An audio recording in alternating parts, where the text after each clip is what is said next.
வணக்கம் நண்பர்களே, இன்றைக்கி நம்ம அடுப்படியில் ஜவ்வரிசி பாயசம் செய்ய போகிறோம். அதுக்கு தேவையான பொருள் ஜவ்வரிசி வந்து ஒரு 150 கிராம் எடுத்திருக்கேன். அது ஒரு 3 மணி நேரம் ஊற வச்சு எடுத்து வச்சுருக்கேன். அதே வந்து 200 கிராம் வந்து வெல்லம் எடுத்திருக்கேன். இதுக்கு வந்து நம்ம கொஞ்சம் ஜாஸ்தி போட்டால் நல்லா இருக்குங்கிறதுக்காக கொஞ்சம் 200 கிராம் இருக்கும்.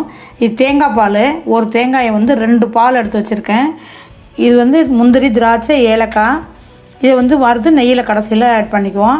பாயசம் எப்படி செய்கிறதுன்னு பார்க்கலாம் வாங்க. நம்ம வந்து ஜவ்வரிசி பாயசம் செய்கிறதுக்கு நம்ம வந்து ஒரு 1/2 லிட்டரு தண்ணியை லேசாக சூடு பண்ணியிருக்கேன். இதை ஊற வச்ச ஜவ்வரிசி இதோட சேர்த்துக்கிறேன். இது ஊறினதுனால சீக்கிரமாக வெந்து போயிடும். குழந்தைங்களுக்கு வந்து இது மாதிரி செஞ்சு கொடுத்தோம்னா நல்லது, உடம்புக்கு ரொம்ப நல்லது. ஜவ்வரிசி ரொம்ப நல்லது உடம்புக்கு. வாரத்தில் ஒரு நாளைக்கு நம்ம வச்சு கொடுத்தோம்னா குழந்தைங்களுக்கெல்லாம் ரொம்ப பிடிக்கும்.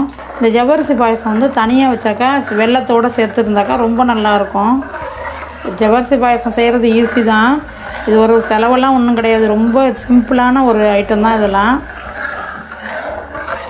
இப்போ நம்ம வந்து ஜவ்வரிசி எப்படி வெந்து போயிடுச்சு அப்படின்னு நம்ம வந்து பார்க்குறதுக்கு நம்ம இந்த ஜவ்வரிசியெல்லாம் போட்ட ஜவ்வரிசியெல்லாம் வெந்து மேலே வந்துடும். அப்படியே மேலால் வந்துடும். அது வந்து நம்ம வெந்துருச்சு அப்படின்னு தெரிஞ்சுக்கலாம். ஏற்கனவே நம்ம வந்து ஊற வச்சதுனால பாதி ஊறி போயிடும். இதில் வேக வச்சோம்னா பாதி இதில் வெந்துடும். சீக்கிரமாக வெந்துடும். நம்ம சீக்கிரமாக பாயசம் செஞ்சிடலாம். இப்போ நம்ம போட்ட ஜவ்வரிசியெல்லாம் மேலே வந்து எல்லாம் வெந்து மேலே வந்துடுச்சு. இப்போ நம்ம எடுத்து வச்சுருக்க வெல்லத்தை போட்டுருவோம்.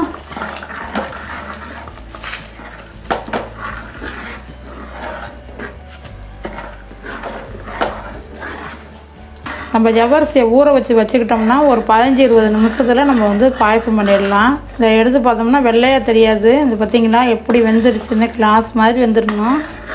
தேங்காய் பாலை நம்ம வந்து ஆஃப் பண்ணிவிட்டு, தேங்காய் பாலை வந்து கொதிக்க விடக்கூடாது. ஆஃப் பண்ணிவிட்டு இதில் ஊற்றிடுவோம். பாயசம் ரெடி ஆகிடுச்சு. இப்போ நம்ம முந்திரி திராட்சையை நம்ம வறுத்து இதில் போட்டுடலாம். இப்போ நெய் சூடாகிட்டுது. முந்திரி திராட்சையெல்லாம் போட்டுட்டு ஏலக்காயும் போட்டேன். இதுலையே ஆஃப் பண்ணிடுவோம்.